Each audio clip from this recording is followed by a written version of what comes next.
भाग 1 मानव शरीर के कार्यात्मक संगठन का परिचय। मानव शरीर एक बहुत ही जटिल मशीन की तरह है जहां सभी पार्ट्स मिलकर काम करते हैं। हर एक पार्ट का अपना काम होता है जो हमारे ओवरऑल वेलबींग के लिए जरूरी है। हमारा शरीर सेल्स, टिश्यूज, ऑर्गन्स और सिस्टम से बना होता है और हर एक का अपना एक क्रूशियल रोल होता है। इस ऑर्गेनाइजेशन को समझने से हमें पता चलता है कि हमारा शरीर अपने इंटरनल एनवायरनमेंट को कैसे कंट्रोल करता है। ये फीडबैक मैकेनिज्म्स का यूज करके हमारे शरीर के अंदर एक स्टेबल एनवायरनमेंट बनाए रखता है जिसे होम्योस्टेसिस कहते हैं। ये मैकेनिज्म सुनिश्चित करते हैं कि बाहर चाहे जो भी बदलाव हो, हमारा शरीर एफिशिएंटली काम करता रहे। भाग 2 कोशिकाएं, जीवन की इकाइयां और बाह्य कोशिकीय द्रव की भूमिका। सेल्स हमारे शरीर की बेसिक लिविंग यूनिट्स होती हैं, जो जीवन को सस्टेन करने के लिए सभी जरूरी काम करती हैं।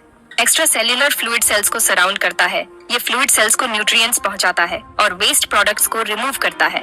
यह एक बफर की तरह काम करता है जिससे सेल्स को फंक्शन करने के लिए सही कंडीशंस मिलती रहे। भाग 3 होमोस्टेसिस और इसका महत्व। होम्योस्टेसिस एक स्टेबल इंटरनल एनवायरनमेंट बनाए रखने की प्रक्रिया है। इसमें टेम्परेचर, पीएच और आयन कॉन्सेंट्रेशन का रेगुलेशन शामिल है। शरीर फीडबैक सिस्टम्स का यूज करता है। नेगेटिव फीडबैक सबसे कॉमन टाइप है। पसीना और कंपकंपी टेम्परेचर रेगुलेट करते हैं। होम्योस्टेसिस हेल्थ के लिए बहुत जरूरी है।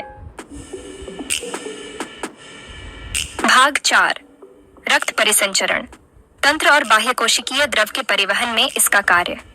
रक्त परिसंचरण तंत्र एक्स्ट्रा सेल्यूलर फ्लूइड के परिवहन में एक क्रूशियल रोल निभाता है।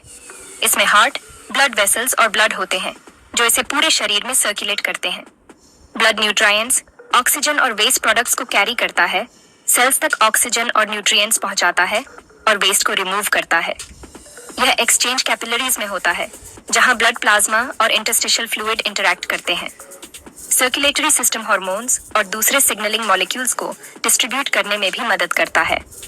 होम्योस्टेसिस बनाए रखने के लिए इन मॉलिक्यूल्स का एफिशिएंट ट्रांसपोर्ट बहुत जरूरी है। ओवरऑल हेल्थ के लिए हेल्थी सर्कुलेटरी सिस्टम बनाए रखना बहुत जरूरी है। भाग 5 शारीरिक कार्यों का नियमन, सुरक्षा और प्रजनन। शरीर नर्वस और एंडोक्रीन सिस्टम्स के माध्यम से अपने फंक्शंस को रेगुलेट करता है। ये सिस्टम्स होम्योस्टेसिस बनाए रखते हैं। इम्यून सिस्टम पैथोजेन से रक्षा करता है। प्रजनन हार्मोन्स द्वारा रेगुलेटेड होता है। शरीर की रेगुलेट और प्रोटेक्ट करने की क्षमता ओवरऑल वेलबींग के लिए बहुत जरूरी है। भाग 6 बाह्य कोशिकीय द्रव के घटकों की सामान्य श्रेणियां और विशेषताएं। एक्स्ट्रा सेल्यूलर फ्लूइड में कई तरह के सब्सटेंसेस होते हैं जिनमें से प्रत्येक की एक स्पेसिफिक नॉर्मल रेंज होती है। इनमें सोडियम, पोटेशियम, कैल्शियम और क्लोराइड जैसे आयन्स शामिल हैं।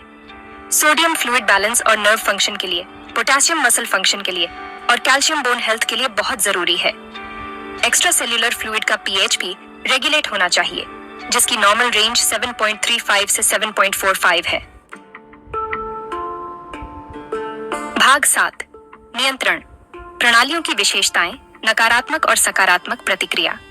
शरीर में कंट्रोल सिस्टम्स फीडबैक मैकेनिज्म्स का यूज करते हैं। नेगेटिव फीडबैक सबसे कॉमन है जो स्टेबिलिटी बनाए रखने के लिए चेंजेस का काउंटरएक्ट करता है। उदाहरण के लिए, जब ब्लड ग्लूकोज बढ़ता है तो इंसुलिन रिलीज उसे कम करता है। पॉजिटिव फीडबैक चेंजेस को एम्पलीफाई करता है जो कुछ खास सिचुएशंस में इंपॉर्टेंट होता है, जैसे कि child birth. Negative feedback homeostasis बनाए रखने में मदद करता है, नॉर्मल रेंजेस से डिविएशंस को रोकता है। पॉजिटिव फीडबैक हालांकि कम कॉमन है, कुछ क्रिटिकल फंक्शंस के लिए एसेंशियल है।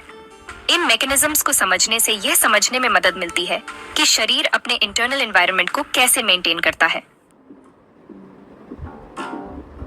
भाग 8 अधिक जटिल नियंत्रण प्रणालियां, अनुकूली नियंत्रण। एडेप्टिव कंट्रोल में समय के साथ चेंजेस के अकॉर्डिंग सीखना और अडेप्ट करना शामिल है। यह नर्वस सिस्टम में देखा जाता है जो एक्सपीरियंस के बेस्ड पर रिस्पॉन्सेस को एडजस्ट करता है। उदाहरण के लिए, शरीर हायर लेवल्स की फिजिकल एक्टिविटी को टॉलरेट करना सीख सकता है। समय के साथ हृदय और मांसपेशियां अडेप्ट हो जाते हैं जिससे एफिशिएंसी में सुधार होता है। एडेप्टिव कंट्रोल शरीर को अपने रिस्पॉन्सेस को फाइन ट्यून करने की अनुमति देता है जिससे प्रिसिजन और एफिशिएंसी में सुधार होता है। यह एडेप्टेबिलिटी चेंजिंग एनवायरनमेंट्स में सर्वाइवल के लिए बहुत जरूरी है।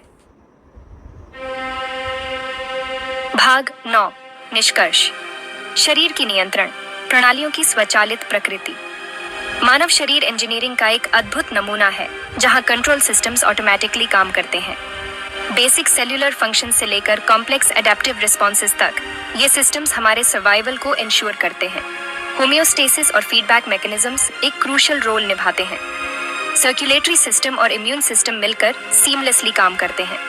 ये कोऑर्डिनेशन प्रॉपर फंक्शन के लिए बहुत जरूरी है।